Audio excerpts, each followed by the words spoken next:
day, less than the last day. It's the last night. And it feels like a dark night. It is hard not to feel trepidatious about it now at the end, not only given what we have been through with this presidency, but also just given the terrible way it is ending. For the first time in the history of our country, there has not been a peaceful transfer of power between presidents. And the outgoing president tomorrow will not attend his successor's inauguration. He and the First Lady will not greet the next president and the next First Lady and show them around the White House and then ride down to the Capitol together for the swearing in, like even truculent, sore-losing presidents have done in the past. They just won't do it. Instead, did you know that President Trump is going to give a speech tomorrow? Seriously. He is leaving not long after dawn. Sunrise is at 7:23 a.m. tomorrow in Washington, D.C. The outgoing president is throwing himself a goodbye ceremony shortly thereafter that he is ordering members of the military to attend, which he can do because in the morning he will still technically be commander-in-chief. He will have a couple hundred service members there. They do not have a choice. And he may order one of the military bands to play for him as well. We'll see. There has been continuing reporting today that the White House is trying quite desperately to get other people who the president cannot order to be there to nevertheless show up there of their own accord tomorrow morning before he flies off to Florida. They really are apparently just using all their contact lists indiscriminately. Each invitation to the send-off the president is throwing for himself asks the recipient of the invitation to please bring with them 5 additional guests.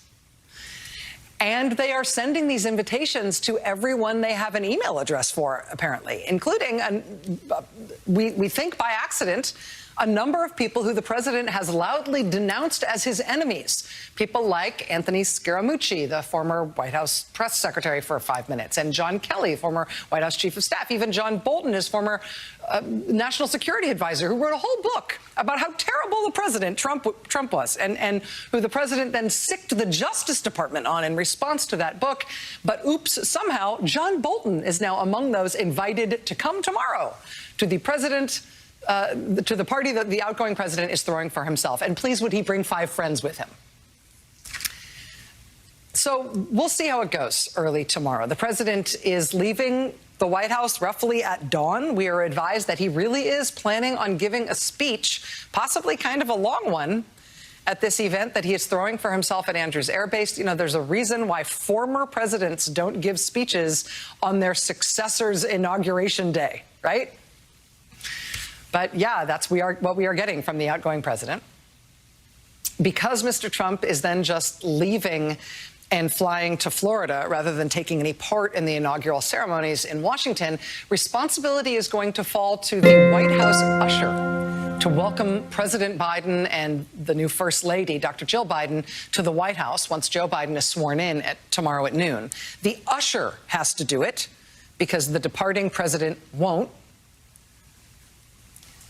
You know, I have found myself thinking over the past week or so, if Mr. Trump could have seen into the future to this day, if in 2015, when he was thinking about running for president, you know, if he could have picked one day in the future and picked this day, the final day of his presidency, to know what it was going to be like this day, to know what he would have wrought and brought down upon himself by this day, do you think he would have run in the first place? I mean, honestly, don't think about how he thinks about the country. We still don't understand that, but we know about how he thinks about himself and his own interests. And he is leaving office with the main legitimately open question on the last day and the last night of his presidency being, will he try to pardon himself to avoid future federal prosecution and potential federal imprisonment for his crimes? He is leaving office tomorrow with this conundrum of how he's going to keep himself out of prison. He couldn't even pull a Richard Nixon in the end because apparently he does not trust that his vice president would pardon him if he resigned, like Ford at least did for Nixon. He couldn't even count on that because he can't trust his vice president to do that for him, not after he sicked a murderous mob on his vice president less than 2 weeks ago in the Hang Mike Pence attack on the Capitol that he directly incited. I mean, the president leaves office with his second Senate impeachment trial still pending. No president has ever been convicted in a Senate impeachment trial. Donald Trump stands a real chance of it, though. He leaves office with his campaign chairman and his deputy campaign chairman convicted felons. With his most long-standing political advisor, Roger Stone, a convicted felon. With his campaign manager, Steve Bannon, under federal indictment and awaiting trial. With a criminal investigation of himself and his business underway in New York, and possibly another criminal investigation pending against him soon in the state of Georgia.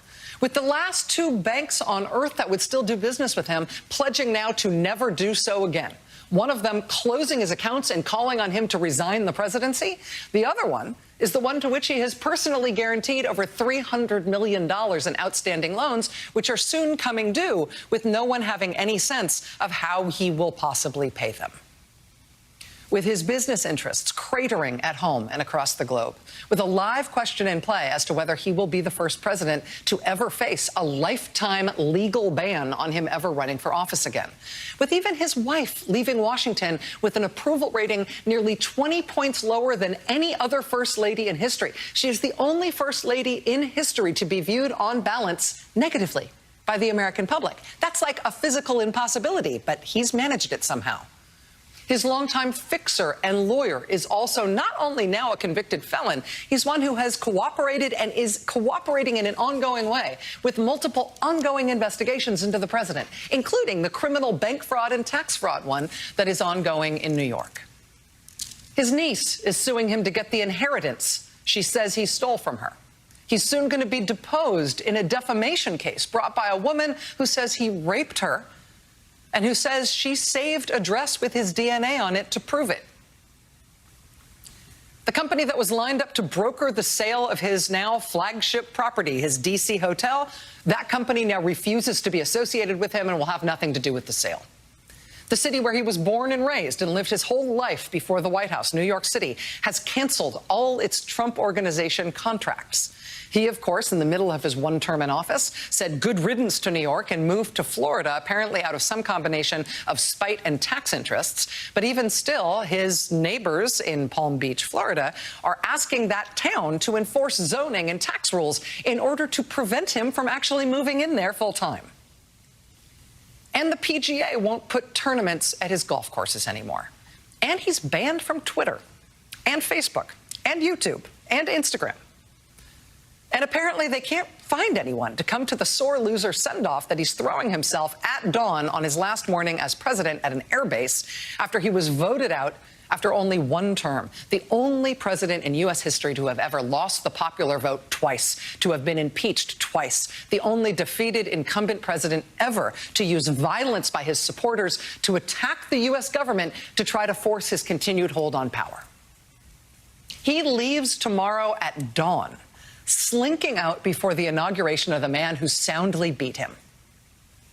He sneaks out early tomorrow as the only president in living memory to face the legitimate prospect of post-presidential conviction in the Senate and a lifetime ban on holding office and potential federal and state criminal charges in the courts. Other than that, how was the play, Mr. President? Was it worth it? If you could have seen today, if you 5 years ago could have fast forwarded to see me say that on TV, and it's all true. If you'd known how it would go by the end of it, would you still have done it? You will go down in history as unequivocally and inarguably the worst president in American history, with what may literally be the rap sheet to prove it. That's what you did. Glad you did it. Wish you could take it back. We do. So here's where we are tonight. Less than 1 day left. Tonight, it is a dark night and a lot of worry as to what else he can do before he goes. We are awaiting news right now as to the expected dozens of pardons from the president tonight on his last night in office. CNN had interesting reporting this afternoon, reporting that in part was later matched by the New York Times, that a number of Republican members of Congress asked President Trump for prospective pardons on this last day that he's in office because they believe they may be criminally charged in conjunction with the Trump mob attack on the Capitol 2 weeks ago. CNN's reporting today, quote, several Republican lawmakers who are alleged to have been involved in the rally that preceded the deadly riot at the Capitol have sought clemency from Trump before he leaves office. But after meeting with his legal advisors for several hours on Saturday, the president decided he would not grant them. The fear of legal exposure is not limited to Republicans who promoted or spoke at the rally, including Congressman Andy Biggs, Congressman Mo Brooks, and Congressman Paul Gosar. Those who participated, organized, and fundraised for it are also concerned, including the president's oldest son, Donald Jr., and his girlfriend, Kimberly Guilfoyle. Top figures associated with the groups that organized the event, including Women for America First and Turning Point Action. They have also voiced private concern about legal repercussions. But, quote, several of Trump's closest advisors have urged him not to grant clemency, not only to those people, but to anyone who breached the U.S. Capitol on that day. We don't know what or who is going to be on the president's pardon list tonight, or if it will come out tonight, or maybe he'll, time it all to coincide with the speech that he is going to give as an outgoing president on his last morning. We don't know what he will do. We will let you know when we do figure it out. The president also tonight apparently has ordered the last-minute declassification of what he describes as a binder full of material related to the investigation of Russia interfering in the 2016 election to help him win the presidency. And again, we know that he has done something that he is describing in this way. We know he thinks he has ordered some kind of declassification of some kind of material related to that investigation. Declassification that this White House statement tonight seems to indicate the FBI opposed him doing. But at this hour, we still don't know what this material is, and we don't know if the president's effort to declassify it will actually result in this information becoming public. Again, we will let you know when we do know. But suffice to say, the president is trying to unilaterally declassify intelligence related to Russia that the FBI says is too sensitive to be released, and he's doing it on his last night in office. Surprise. So, of course, naturally, of course, it is ending as crazily as it began. There will be very little sleep in the news business tonight. But this is the last night. I want to tell you, after this hour that I'm on tonight here on MSNBC, we've got a special coming up. It's Joy Reid's fascinating and very newsy interview with House Speaker Nancy Pelosi. Among other things, Nancy Pelosi talks in this interview tonight with Joy about the timing of the impeachment trial against President Trump. She also talks with Joy about what it was like to have the mob of violent Trump supporters who breached the Capitol screaming her name inside the Capitol building and apparently hunting for her during the Capitol attack. Where is Nancy? We asked Joy and her team if we could play this little clip of her interview with Pelosi tonight in advance of that interview airing in full at 10 p.m. They said yes, so here it is. We're standing in Statuary Hall. It is hard to believe that people would have such disrespect for the building, but also disrespect for those of you and your staffs and those who serve. I mean, I don't know if you've been able to see the video in which you can hear people screaming your name. Yeah. Where's Nancy? Looking for you, hunting you. Yeah. I don't even know how I would react to that. How do you react to that? How personal it was toward you? Well, I was actually more thinking about my staff and my colleagues who don't have the protection that I have. But also think of this. This is Statuary Hall. This used to be the chamber of the House. Abraham Lincoln's desk is there. See in front of that Lincoln room. That's Mr. Clyburn's office now, but one of his offices now. Lincoln served here. In the chamber that they were trying to bombard is where the abolition of slavery took place. War was declared to protect our freedom. History was made. Giants of America served, with whom we are all colleagues. But they and some of our friends in the Congress had no respect for that. In fact, they were here to destroy that. Incredible moment in the interview that Joy Reid has done with Nancy Pelosi. The full interview with Pelosi will air tonight here on MSNBC right at the top of the hour, starting at 10 p.m. Eastern. You are right. If you heard there at the end, the speaker said that some of our friends in the Congress had no respect for that. They were here to destroy that. One of the things that Speaker Pelosi discusses with joy tonight is the potential culpability, the potential criminal culpability of some currently serving members of Congress who supported the attack on the Capitol. You are going to want to see that interview. Tomorrow's inauguration will be the one-year anniversary of the first coronavirus case being discovered in the United States. We've since had an administration that, told us it was contained pretty much airtight, and it would all go away like magic. It was all a hoax. Today, 1 year after the first case was discovered in the United States, we have crossed the threshold of 400,000 Americans killed by this virus. Roughly the same number of Americans killed in World War II. President-elect and Vice President-elect led a national memorial for those who have died at the reflecting pool at the foot of the Lincoln Memorial today. It's astonishing to me, with 400,000 Americans dead within 1 year of the first case being found here, that we've had no national memorial for the dead before today. But Biden and Harris led that today. We gather tonight, a nation in mourning, to pay tribute to the lives we have lost. A grandmother or grandfather who was our whole world. A parent, partner, sibling, or friend who we still cannot accept is no longer here. And for many months, we have grieved by ourselves. Tonight, we grieve and begin healing together. Though we may be physically separated, we, the American people, are united in spirit. To heal, we must remember. It's hard sometimes to remember, but that's how we heal. It's important to do that as a nation. That's why we're here today. Between sundown and dusk, let us shine the lights in the darkness along the sacred pool of reflection.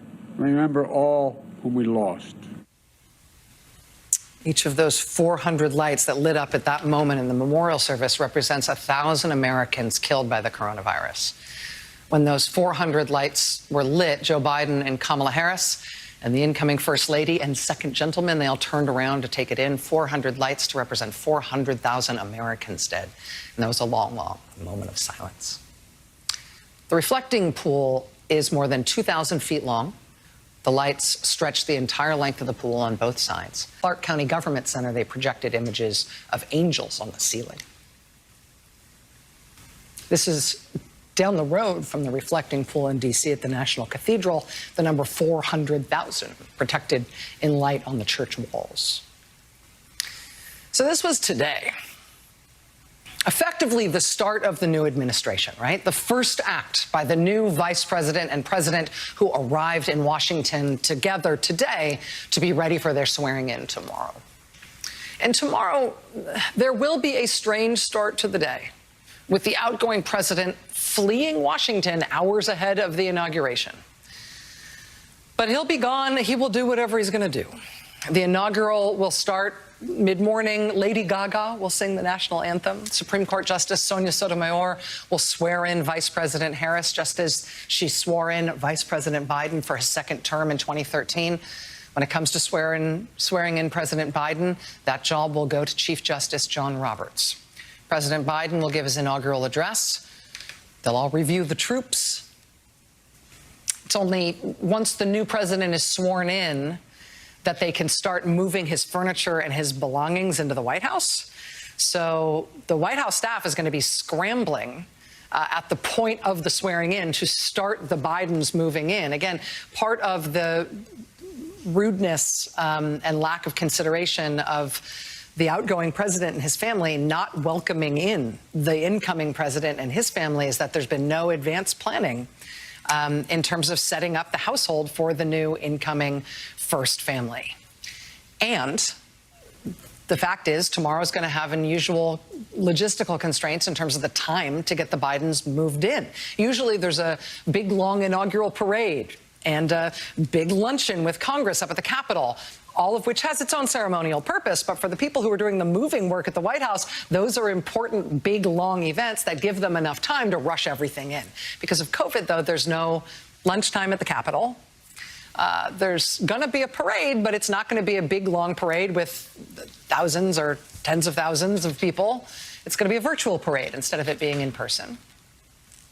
The new president and vice president will, tomorrow after the swearing in, go to Arlington Cemetery to the Tomb of the Unknown Soldier. They'll lay a wreath there, and that will be an important part of the day tomorrow in terms of the continuity of U.S. government. We are not having any representation of the transfer of power and the continuity of U.S. government between the major parties coming from the outgoing president, Mr. Trump, who, as I said, is fleeing before this all happens. But we will have some of that at Arlington because the Bidens and the Harrises will be accompanied at Arlington tomorrow by Barack and Michelle Obama, by Bill and Hillary Clinton, and by George W. and Laura Bush. Thereafter, we will all be able to see Joe Biden walk to the White House with a huge military escort. And then there will be that virtual parade, which will start at roughly 3:15 Eastern time. And again, a virtual parade is a weird thing, but a virtual Democratic National Convention was a weird thing, too, and they pulled it off and made it interesting. So I sort of can't wait to see that. Tomorrow night, instead of the usual rounds and rounds of inaugural balls, there will be a televised concert and special instead. All the A-list musicians and celebrities that Donald Trump has been mad for 4 years he couldn't get to come to his inauguration in 2017. Pretty much they'll all be part of the special tomorrow night for the Biden inauguration. But that's what we're expecting over the next 24 hours or so, not accounting for whatever craziness comes from Mr. Trump and his supporters in their last few hours of Trump being in power. The Trump administration is ending, with historians already agog at how all worst presidents in history lists need to be recalibrated now to account for the new undisputed king of that category. This presidency ends with his second impeachment and multiple ongoing criminal investigations sparking like live wires into this last night. But it's the last night. It's the last night. We will get there. We're going to talk tonight with Amy Klobuchar, who has a lead role in planning and executing the inauguration tomorrow, to talk about security concerns, changes because of COVID, contingency plans for last-minute craziness from Trump. Like I said, not much sleep between now and 24 hours from now. Lots to come this hour. Stay with us. 12 years ago, I was waiting at the train station in Wilmington for a black man to pick me up on our way to Washington, where we were sworn in as President and Vice President of the United States of America. And here we are today, my family and I, about to return to Washington to meet a black woman of South Asian descent, to be sworn in as President and Vice President of the United States. President-elect Biden giving what was at times an emotional farewell address in his home state of Delaware today, marking the start of his presidency by, among other things, highlighting some of the history he has already been part of, including serving as vice president to our nation's first black president, and starting tomorrow at noon, serving alongside the first woman, the first black person and first person of South Asian descent to ever serve as vice president. And in another way of marking the historic nature of Kamala Harris's new role, this is interesting. The Presidential Inaugural Committee asked kids across the country to please write a letter to the incoming vice president. Please write a letter to Kamala Harris with a question, or to give her some advice, or to share with her any thoughts that they had. And today they published some of the results of that effort, and it turns out it was kind of great. If you are of Indian descent, just like me. It is now less than 24 hours until our first female vice president is sworn in. Because Minnesota Senator Amy Klobuchar, Minnesota's first female senator, is the top Democrat on the Rules Committee. That means that she has had a really key role in all of this. She spent months planning the inauguration, and tomorrow she will be the one who introduces Supreme Court Justice Sonia Sotomayor to swear in Vice President Harris and Chief Justice John Roberts to swear in President Biden. She will introduce the newly sworn-in president as he delivers his inaugural address. Senator Klobuchar told the Star Tribune today in her hometown, quote, "It's on all of us to cherish it and to pass it on to the next generation. It is on all of us to take up its torch." Joining us now, Senator Amy Klobuchar of Minnesota, top Democrat on the Joint Congressional Committee on the Inaugural Ceremonies, which means that she's been working triple time for months. Senator, it's great to see you. Thanks for being here. Well, thank you, Rachel. And we are really looking forward to tomorrow. I don't think any of us, Senator Roy Blunt is the chair of the inauguration. We're doing it together. Anticipated that we would be planning this when we started a year ago with the pandemic and insurrection, the behavior of Donald Trump. But we always believe that we must go forward and that this is the moment, especially after 2 weeks ago, we will be on the very platform where those rioters and insurrectionists came up, broke the windows. You'll still see some of the spray paint on the bottoms of the columns tomorrow. But I think it'll remind everyone of how precious our democracy is and just why this inauguration is so important, and that Joe and Kamala deserve the magic of that moment, but really our country needs that healing in the moment to see a new president taking the reins, to hear his vision for the nation, how he's going to get us through the pandemic. And that started tonight with that elegant, elegant memorial service. I know that you are a planner and you are good at time management, and you are a person who likes to have things done the way you like to have things done. I've learned that much about you in the years covering you while you have been in the Senate. I have to ask you in all candor, what's worrying you the most about tomorrow? Well, I mean, everyone, of course, is focused on security, as we should be after the last 2 weeks. The Secret Service is in charge of this event, which is different than what happened at the Capitol. You've seen the military presence, and I will note at past inaugurations, including President Obama's, there was significant National Guard presence, but they are there and they are ready. And I don't want us to overlook the meaning of this event for our country, to have President Bush there, Vice President Pence, to have the leaders from both parties there to tell the world, this is our new president and vice president. We are proud of them, and we wish them well and want them to unite our nation. That's what tomorrow is about. No matter what Donald Trump wants to do in the morning, I have no idea. I'm going to be at church with the Bidens. That's how they are starting their day, as well as Kamala and Doug. And we'll see a new beginning. And it's something like 13 hours from now. Senator, we expect Vice President Mike Pence to be there tomorrow, and we have seen emerge over the past few days a sort of strange pattern where it almost feels like the vice president is acting as president. He's doing a lot of the ceremonial and dignified and sort of decent things that presidents tend to do at the end of their term. For example, thanking service members for their service and thanking members of the administration for their service. And today, presiding over a coronavirus task force meeting. All things that you would expect the president to be doing, but Vice President Pence has been doing them instead. Should we expect any sort of visible role for him tomorrow, or will he just be one person among many up on the dais? He will be very visible because he is the highest representative of the Republican Party. I know that those of us running the inauguration will escort him down the steps of the Capitol when the event ends. I know he's going to be acknowledged by many that are there. And it is, again, part of the tradition of an inauguration. You go back to when George Washington posed a question really to himself, and he said, what's the most important part of this grand experiment of our democracy? And he answered it himself, and he said, not the election of the first president, but the second. Because our country is about a transfer of power, a peaceful transfer of power. We aren't naive about this. We know what people tried to do 2 weeks ago, but it makes this all the more important that Americans and all those little kids that wrote to Kamala that you just featured, Rachel, are going to be able to see this moment up on the stage. They're going to know anything and everything is possible when they see her take the oath, but they're also going to know that our country is once again governing from the heart and governing with goodwill. Senator Amy Klobuchar, the top Democrat on the Joint Congressional Committee on the inaugural ceremonies. I know you will not sleep overnight, but tomorrow is going to be a big day. Thanks for making some time to be with us tonight. Thank you, Rachel. All right.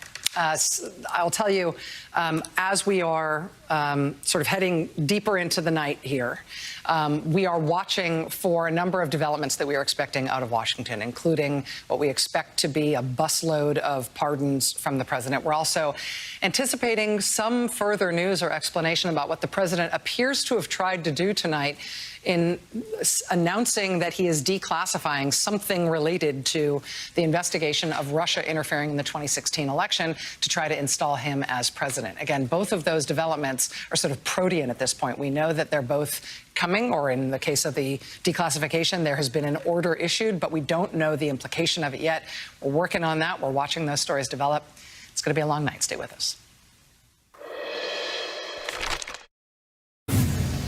With just a few hours until Joe Biden takes the oath of office and becomes the 46th president of the United States, 5 of his most high-profile cabinet nominees, 5 of them, got their Senate confirmation hearings today. Secretary of State nominee Antony Blinken appeared before the Foreign Relations Committee. Armed Services Committee questioned Defense Secretary nominee Lloyd Austin.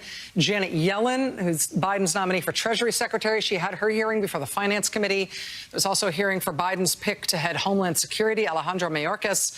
And the Director of National Intelligence nominee, Avril Haines, got her hearing as well. 5 really big ones, right? I mean, State, Defense, Treasury, Homeland Security, Intelligence, 5 of them all at once today.